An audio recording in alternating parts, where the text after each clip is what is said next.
Manchester United are the latest club to be interested in Newcastle winger Anthony Gordon. We've got a huge Manchester United transfer update. We're going to be talking De Ligt, Ugarte, Marcus Alonso, and Anthony Gordon. If you're new to the channel, please do go down, hit that subscribe button. We just hit 13,000 subscribers, and now we are less than 500 away from 14,000. And yet 98% of everyone who's watched the last 3 videos was not subscribed. So what are you waiting for? Please go down, show some support, leave a comment, drop a like. As always, we've got over 1,000 likes on 3 of the last 5 videos. So yeah, let me know your thoughts. If you're a Man United fan, if you're a Liverpool fan, I've been doing a lot of Man United and Arsenal content recently. Liverpool are yet to sign anyone. Manchester City are not signing anyone. I'm not really that interested in Chelsea signing a bunch of kids. And any Tottenham news is on my other channel. So at the moment, we'll be talking Liverpool in the next couple of days, and I think they are going to be close to, I think, Pedro Neto. But Manchester United news. Now, we're going to start with we're going to start with Marcus Alonso, because this has kind of come out of absolutely nowhere in terms of their left-back situation. It's going to be an interesting one, because Malacia, I think, is a good player, but is heavily linked with, has been heavily linked to a move away in the last few weeks, maybe a loan deal, but I don't necessarily know if that's 100% legit. And then you've got the likes of Luke Shaw, who we know he's got a few injury problems. So Manchester United are considering Marcus Alonso on a free transfer.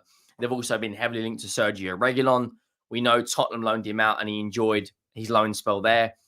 And another left back whose name's been thrown in the hat is Mitchell from Crystal Palace, who out of all the players being linked, for me, probably would be my first choice if I was a United fan.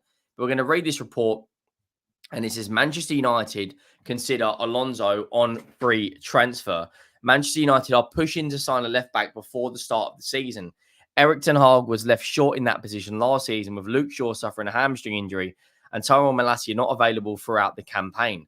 The Mirror report that Chelsea star Marcus Alonso is on the shortlist. Former Chelsea star. He's on the shortlist, and he is currently a free agent. Now, I'm going to be honest, as a Tottenham fan, I'm not a fan of Marcus Alonso. He always turns up against us, and it rattles me beyond belief. Now, Marcus Alonso, I believe, is, and there you go, there you can see the links. Fan odds, David, Hanko, and Crystal Palace, Tyreek Mitchell are also being considered. Mitchell would be my first choice out of the left backs they're being linked to. I don't know. I think Marcus Alonso now is, I think he's 34.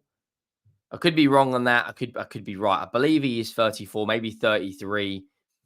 As a free transfer, he's going to want a hefty signing on fee. I don't think at present, Man United are in 4 competitions next season.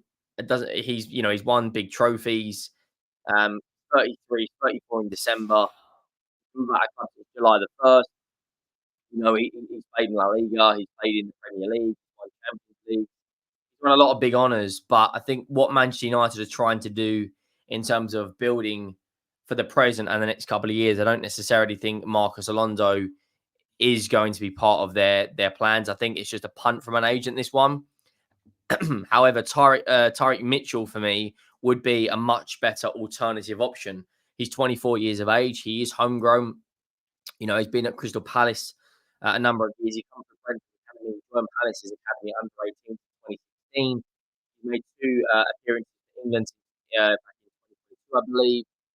He's only got 1 year left of his contract. That, for me, makes a lot more sense in terms of he fits probably the system better. He's got pace to get up and down. He's a relatively good crosser of the ball. He's good defensively. He's valued at 25 million euros. 1 year left in his contract. I think Man United could quite easily get him for around 20 million pounds, maybe 25 million pounds.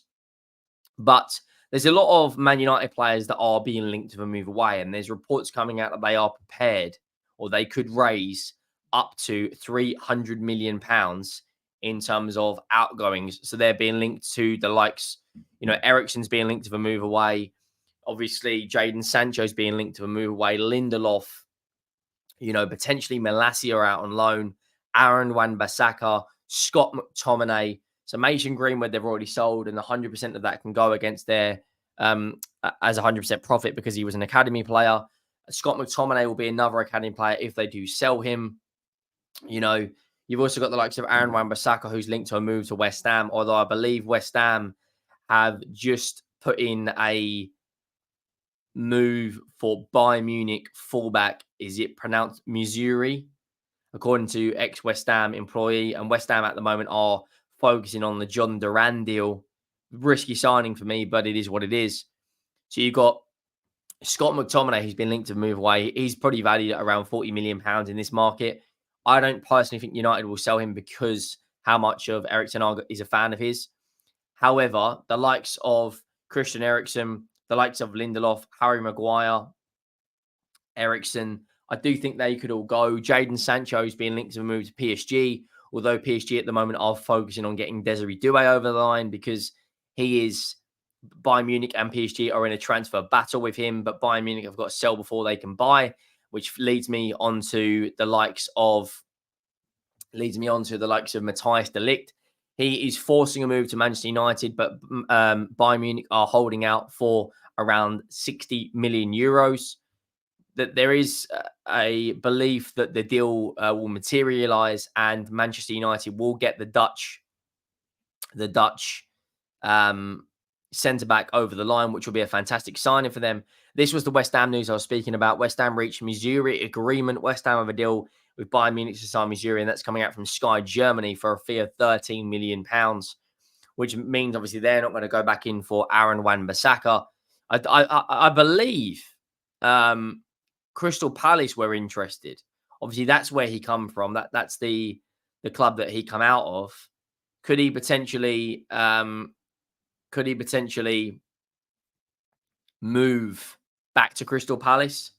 Who knows? Who knows? But I think Man United, in terms of their outgoings, they could raise around £300 million or £250 million. The report is. Another report coming out from Ting Talk from Rob McCarthy is Newcastle take fight to Liverpool, Man United, as a new deal is being prepared. And Manchester United are extremely interested, as well as Liverpool, in Anthony Gordon. Now, as it stands right now, he apparently, according to various sources, has been approached by Liverpool, but Manchester United have only got interest.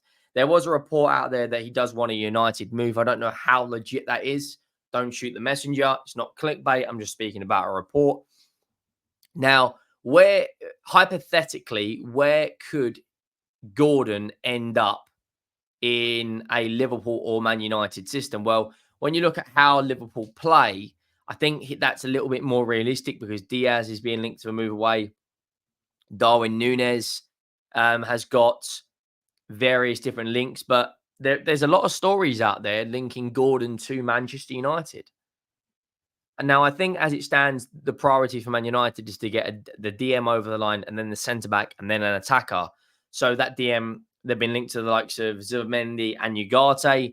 I think Ugarte, as it stands, is more realistic because he has agreed personal terms with Manchester United, and Manchester United, as it stands, are trying to accelerate that deal.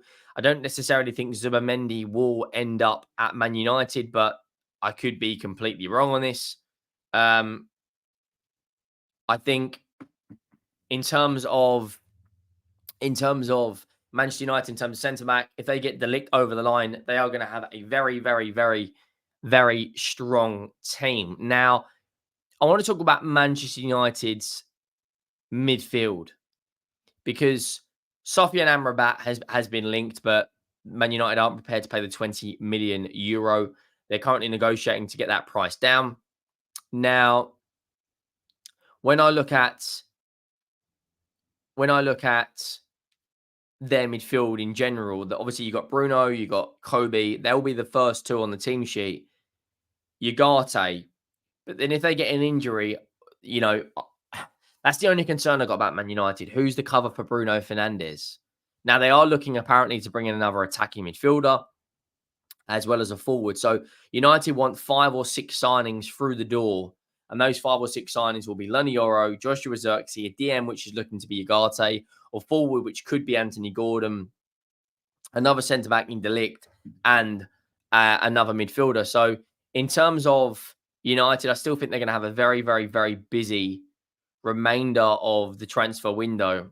And in terms of what Manchester United are going to do next season, well, I want to look at their opening Premier League games because obviously they play on Sunday against Arsenal. Arsenal drew, well, won on penalties yesterday against Bournemouth, but United have got a relatively, I guess you could say, hectic start to the season. In less than, what is it now, 16 days or so, they played Manchester United in the Community Shield. Now, their actual start to the Premier League season is pretty hectic, in my opinion. You play Liverpool and Spurs in your first 6 games. Now, the benefit for Manchester United is both of those games are at home. Now, I think United will comfortably swoop Fulham aside. I think they'll comfortably swoop Brighton aside, as well as Southampton and Palace. Liverpool will be the test to see how far have this Man United team come throughout the summer. Now, I actually fancy them to win the Community Shield against Man City. I fancy them to get that over the line. They beat them in the FA Cup a few months ago, and I personally believe they could do that again. But what's going to be interesting for their season is the Europa League format now is 8 games. There's 8 group stage games with the likes of, obviously Spurs are in that competition. The likes of Borussia Dortmund are in that competition. I believe there's 2 Italian teams. United have got to be going in as clear favourites, in my opinion, for their, for the Europa League. I fancy them to win one of the 2 domestic competitions.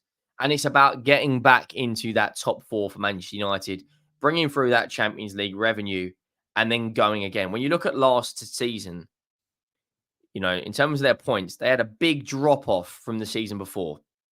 That was United down on 60 points. Now, if we look at the season before, they dropped 15 points. And 75 points was enough to get into the Champions League that season. And it was enough to get into the Champions League this season. Of course, Liverpool had a huge step up from the season before. They'd finished on 67 points. Last season, they finished on 82. Only 7 behind Arsenal. So the question is, how do Man United make up that extra 15 points? Well, in my opinion, more stability at the back, better options, better squad depth, and more firepower. And they've addressed some of that firepower by bringing in Joshua Zirkzee. And it's going to be very interesting for Erik ten Hag in terms of how he rotates Rasmus Højlund and Joshua Zirkzee. I believe Rasmus Højlund will be the main striker. And it was announced yesterday that Man United, he is their new number 9. Some United fans were calling him R9. I think that's a little bit over the top. Then again, a lot of Tottenham fans did that with Richarlison. Now, in terms of United throughout pre-season, Arsenal's going to be a test this weekend. Obviously, Arsenal are doing a lot of business themselves. The likes of Emil Smith-Rowe, the likes of a few other players, Eddie Nketiah, Nelson. Another player that's been heavily linked to a move away and he's open to a move to Manchester United is Anthony Silva. Now, this is being reported by quite a few sources. Antonio Silva. Now, in terms of Antonio Silva, you're probably thinking, who is he if you don't know who he is? I believe he's a Portuguese player who plays for, is he a centre back? Yeah, he is a centre back. He's a centre back for Benfica. 13 appearances now for the national side. Predominantly a right-sided centre back. Contract expires June 30th, 2027. Valued at around 45 million euros according to transfermarkt.co.uk. However, come from the Benfica Academy. They are one of the best selling clubs in world football. They're probably going to demand a fee of around 60 million euros. Man United have got a very good outcome. They've had a very good outcome from Portuguese players in the past, the likes of Bruno Fernandes, the likes of, obviously before that, Cristiano Ronaldo. The likes of Man City have brought the likes of Ruben Diaz over, the likes of, I believe, Edison was brought over from Portugal.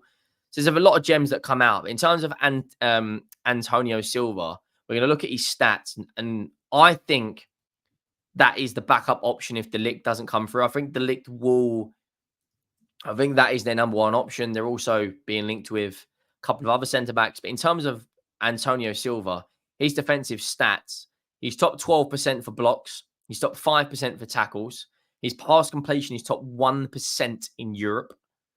He's top 15% for progressive passes, top 20% for progressive carries, top 13% for take-ons. Non-penalty goals is top 20%. His stats are very, very good. If you're a United fan, you should be excited about Antonio Silva. I don't necessarily know if it's going to happen because they want a very high fee and Benfica are a very good selling club. So let me know your thoughts down below. Do you think Antonio Silva could be a Manchester United player? Let me know your thoughts on Gordon. Make sure you drop a like. Make sure you have subscribed. And I'll see you on the next one. Thank you for watching. I am out.